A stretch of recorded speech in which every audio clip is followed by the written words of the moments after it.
Santana has a lot going on. It's the county seat, second largest OC city with a bustling Latino population, gentrifying downtown, innovative charter schools, a lively arts and restaurant scene. But Santana also has clashes over immigration, gang crime, homelessness, fights about education and district elections, and perhaps most pressing, a growing government budget deficit in the tens of millions of dollars. Voters are being asked to pay more in sales and property taxes. What should the city do? Norberto Santana of Voice of OC keeps close tabs on the city. He's here next on Inside OC. Inside OC is brought to you by each new community 5 Point brings to life represents a promise delivered. Great neighborhoods are more than just places to live, they are places to connect. 5 Point is a proud sponsor of public television and community programming. All your life, people talk about what's best for you. But to most people, it's just that. Talk. Unless you're with Memorial Care, a healthcare system devoted to one important thing: what's best for you.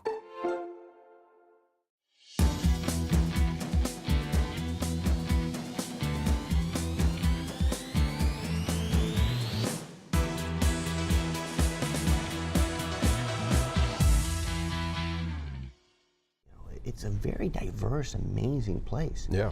Hi, I'm Reiff, and I'm talking with my good friend and esteemed colleague, Norberto Santana. Welcome, Norberto. And here we are talking. We're going to be talking about Santana, and we should specify we both have some Santana cred.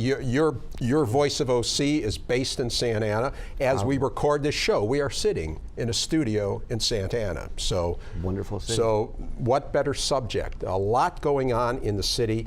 Let's start with the fact that Santana has many residents who are the ones who are least able to afford new expenses, new taxes, and those residents are now going to be asked on the November ballot to approve what would be the highest sales tax in Orange County.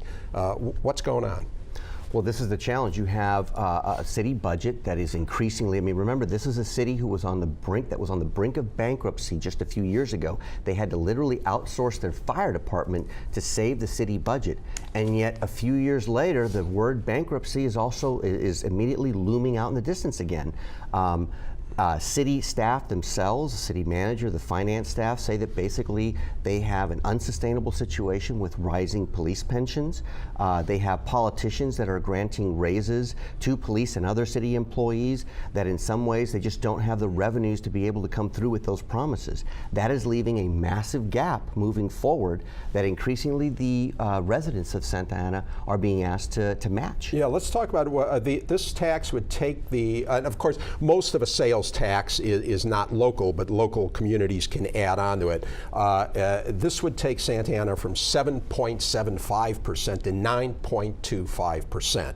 It'll raise an estimated $63 million a year, about 840, according to your Nick Gerda, by the way, Nick Gerda, who's done some great reporting in Voice of OC on this, he just divided that number by the number of households and it would come out to $840 a year. It would actually be lower because not everybody that buys in Santa Ana lives in Santa Ana, but it still gives you an idea.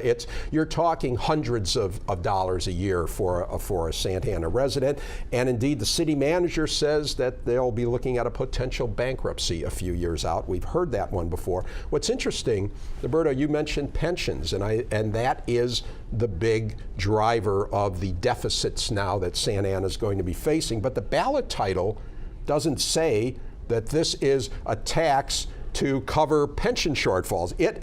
This is what the ballot title is: the Santa Ana Neighborhood Safety, Homeless Prevention, and Essential City Services Enhancement Measure. I'm for that. I'm voting for that, baby. Who would be against that? How could you be against that? The question is, does it achieve that? Yeah, and is it just because this is what you have to do to get the tax to do what you really want to do? Isn't it somewhat cynical, though, when you're telling people it's for this, when really I don't think any additional cops are going to be hired from this. In fact, there's been a reduction, I think, in the number of police officers in Santa Ana, while the costs keep going up. Right. And, so it's not going to make the city safer, but I suppose it might keep their heads above water. I mean, look, this was the case a couple of years ago when they introduced marijuana sales that was supposedly going to provide a ton of money to be able to do youth and other types of recreational programs. What happened to it? It just went to cover a budget gap. And this is that was something like $40 million that was expected. This is $63 million, but will it really get you there? The challenge also with all of these measures is, do you have any guarantee that it'll be spent on that? And the answer is probably no. Right. Now, I should note that we invited Santa Ana officials to be on this show. We invited Mayor Miguel Polito and the other 6 council members, and all declined or did not respond. Police Union President Jerry Serrano was also invited. He declined, but he did submit a statement that we'll be referencing just a little later. And again, and we'll be referencing that comment from him in regards to some of the things that have gone on with the police union and in city politics.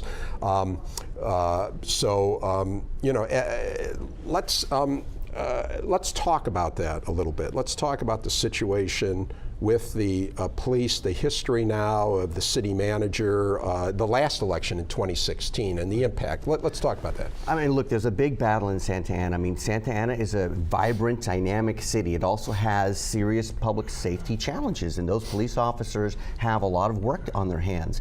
At the same time, they are paying, because of pension increases largely, and the way that those pensions have to be paid for through the actuarial system, the payments for it are skyrocketing.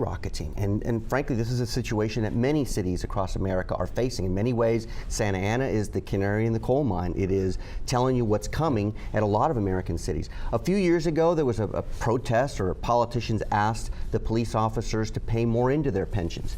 The police officers did that, but then immediately the politicians right afterwards gave them a salary increase, which once again expands the pension liability. And so it's what you get in Santa Ana. Unfortunately, as you said, none of the city politicians are willing to sit here and talk about why they need to go back to the municipal shareholders of their city and get more money. And it's the height of politicking, and it's the low point for financial management in Santa Ana. I think by many measures, Santa Ana police officers are the highest paid in Orange County, well over $125,000 average, and over $200,000 when you factor in the benefits, the pensions.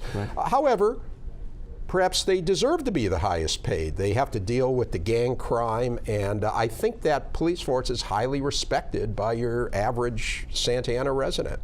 I mean, look, you'll probably get very different opinions in Santa Ana. A lot of the neighborhood groups that we talk to are very supportive of the police, and they say, if anything, they want to see more police. Many other residents throughout the city have a very different relationship with the police. There's use of force concerns. There's risk management payouts for excessive use of force. This happens a lot in these types of cities. The challenge is that public safety is hovering around 70% of the general fund budget of Santa Ana. That's a lot to be putting into one line item. Yeah, again, Nick Gerda has done a lot of reporting, kind of connecting dots. Can you take us just through briefly what went on? There was a city manager and a police chief, and then there was an election campaign in 2016, and what all played out here? A number of years ago, and they called it the Santa Ana Spring, a new council majority came out. They wanted to do a different approach towards city management, one that was not so police spending heavy, that concentrated more on youth spending, other things to divert crime, other ways to attack crime and defer it. They were elected, they went in. Very shortly, the city ran into, again, financial problems. That's when they had to get rid of the fire department. They brought in a new city manager, David Cavazos from Arizona, kind of a very fast-talking kind of city manager type, rejiggered the numbers a bit, started charging more for parking in downtown Santa Ana, moved other monies around. There's some concerns about using monies illegally from the sewer and trash funds, a practice that continues to this day.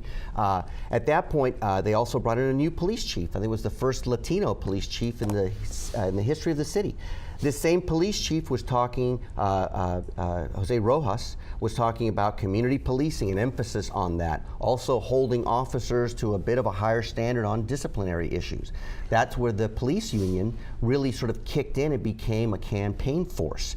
With the loss of in opposition to some of what Rojas absolutely, was doing. Officer Serrano, who leads the Santa Ana Police Officers Union there, was very much an opponent of Chief Rojas and what he wanted to do. Chief Rojas, by the way, was hired on at the BART system up in Northern California, has filed a lawsuit alleging that he was forced out of the city because of these very issues, that he tried to institute discipline in the ranks, and that the city council actually voted to reinstate officers that he fired.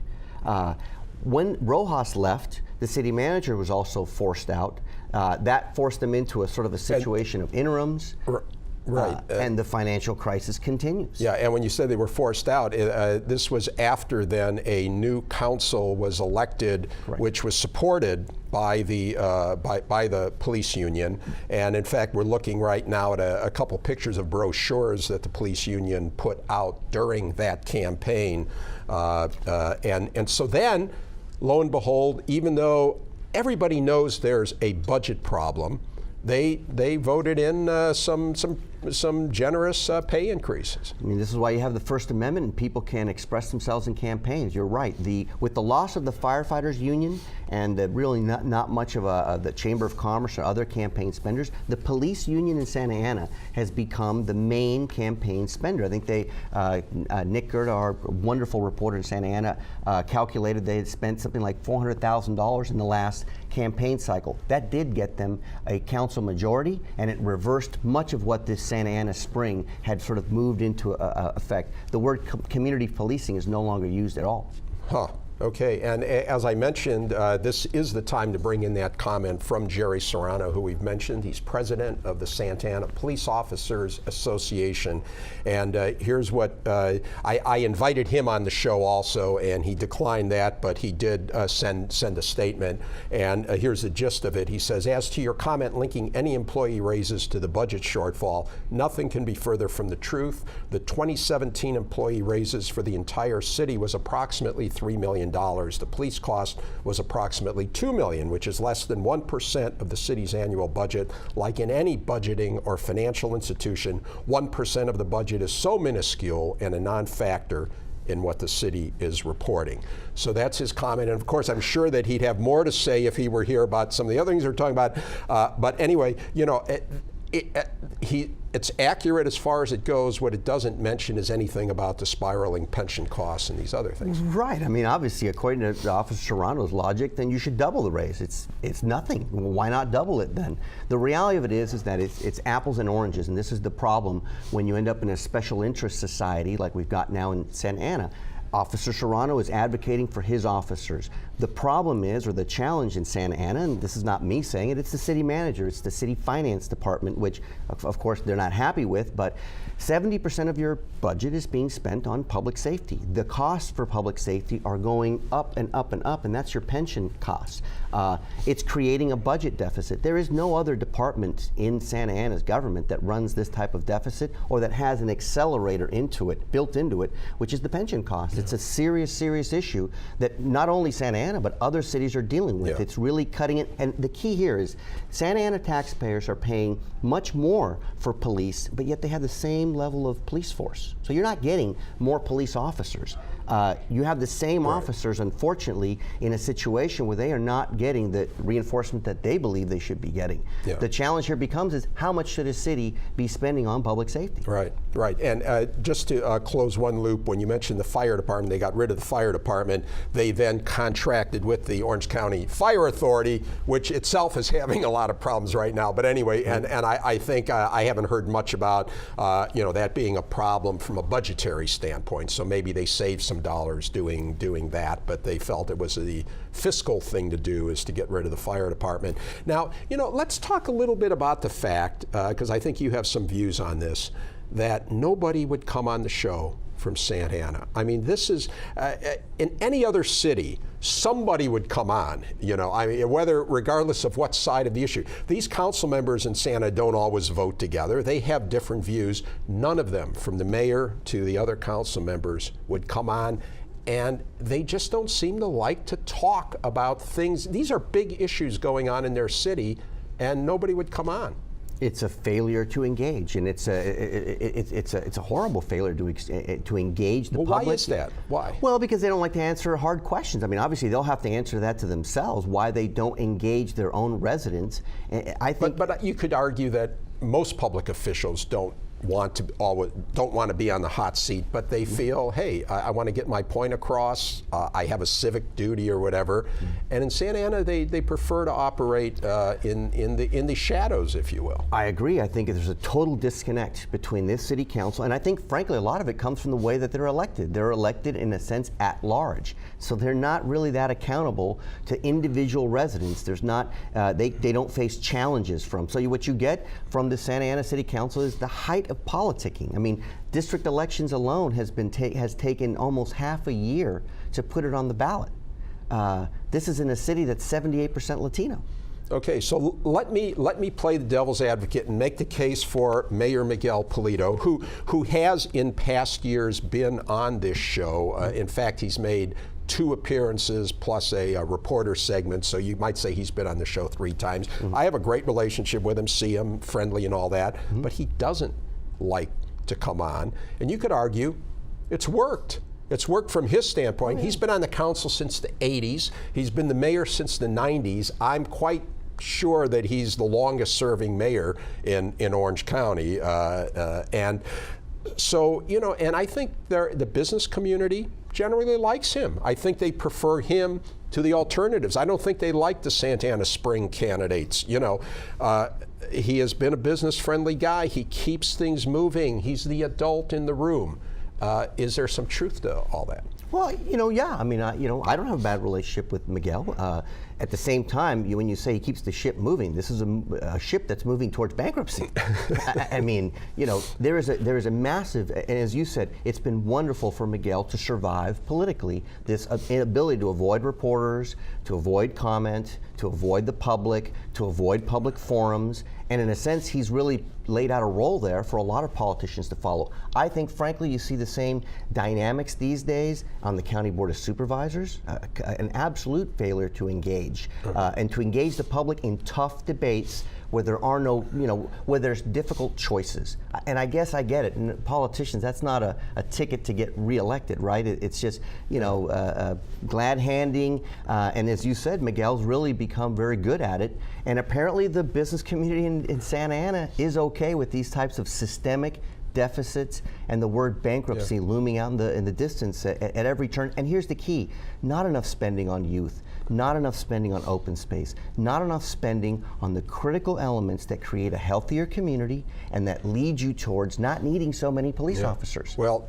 and again, though, it's a problem as the pension costs keep going up, less and less money for doing anything else. Correct. So you mentioned this, the at-large election. So let's talk about that, because in addition to this sales tax, which will be on the ballot, and a school improvement tax, which I hope we have time to get to.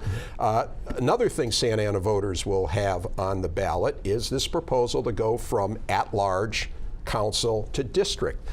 This is something happening throughout Orange County and California, where the courts have ruled that to give fair representation, you should have district elections.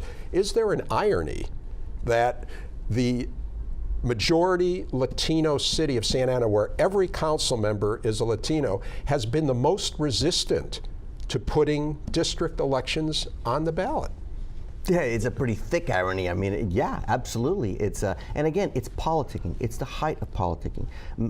Mayor Pulido, who has been a brilliant parliamentarian on that dais, has been able to, almost in a bizarre manner, been able to sort of thwart the will of a majority of council members who did vote back in, I think it was June, to put this on the ballot. And Mayor Pulido basically just refused to sign the order, basically. They had to go to court, where finally a judge did say, you do have to sign, but he was able to elongate it almost till it run out the clock to go to November. I mean, again, you're talking about an incredibly adept parliamentarian. The delaying strategy only was that delaying, because now it is going to be on the ballot. But it's the argument for the at-large. Well, it's probably not an argument people will make. But when you have at large as opposed to district, it's easier for moneyed interest to finance. It's tougher when you're having to deal with, different districts where people can go door to door and things like that. So the business community, I think, tends to like at large. In the case of Santa Ana, the police union, it's easier for them to spend money on at large than it is on district. It's just, and if you had it, then you might have a white and an Asian member on the Santa Ana Council. You might even get a Republican, because again, you'd have more of a variety. Well, let's not go overboard. But Well, as you said, those business owners, there's that north part of Floral Park where Mayor Polito runs that is tends to be more conservative. Okay, what do you think? Do you think it's going to pass? Any guess, or would you just be taking a wild guess? I'd take a wild guess, but I think it would pass. I think most people understand that more direct representation, more localized representation does net you better candidates. Okay, let's talk. We do have some time here. Let's talk about the other big issue, and some might argue this is even more important because this is the education of the children. And this is a school improvement bond, which is on the ballot. And this had raised $232 million. Estimates are it would cost a typical homeowner $5 a month. Unlike the sales tax, which only needs majority approval, this will need 55% approval. And again, I reached out, we didn't invite them on the show, but I reached out to council members to get their opinions.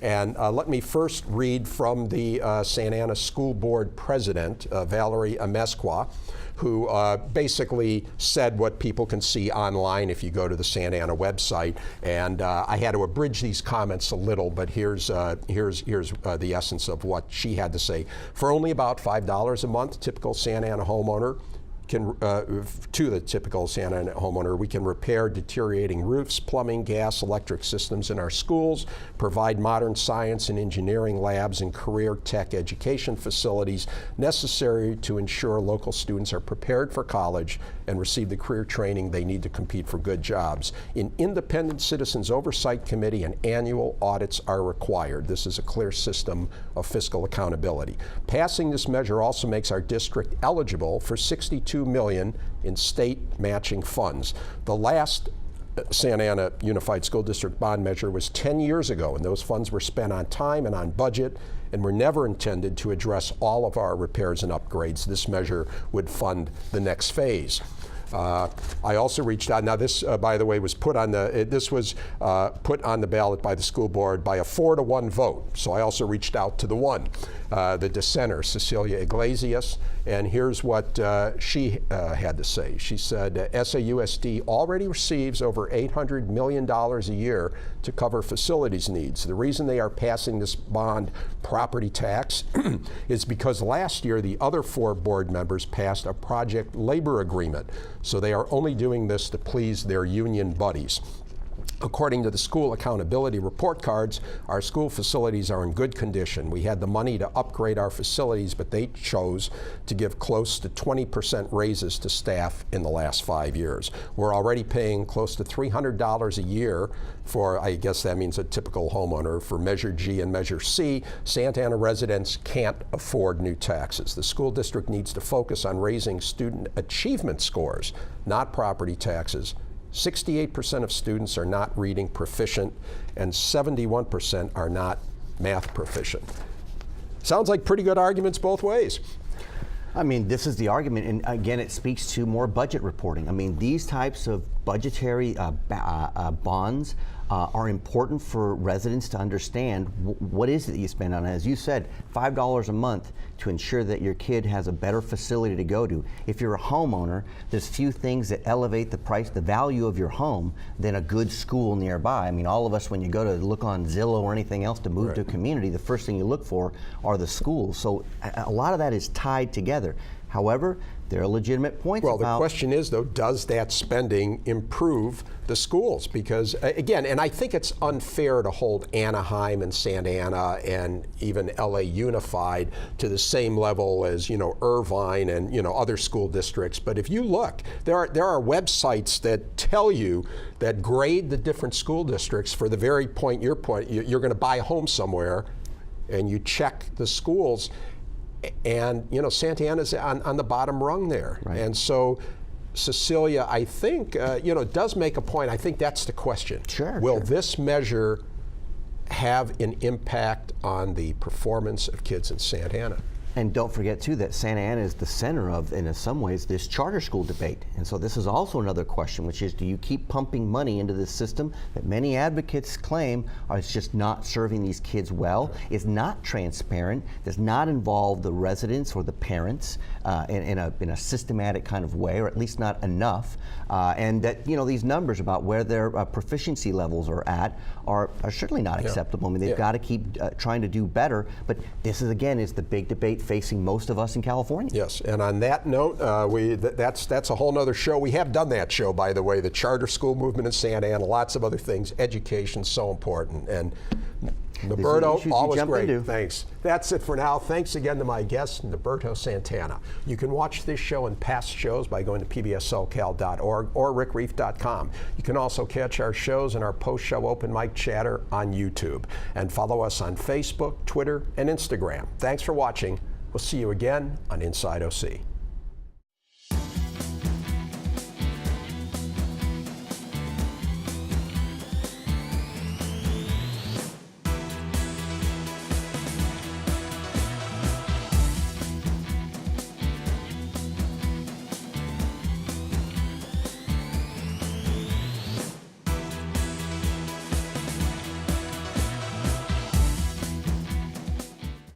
Inside OC is brought to you by... Each new community 5 Point brings to life represents a promise delivered. Great neighborhoods are more than just places to live, they are places to connect. 5 Point is a proud sponsor of public television and community programming.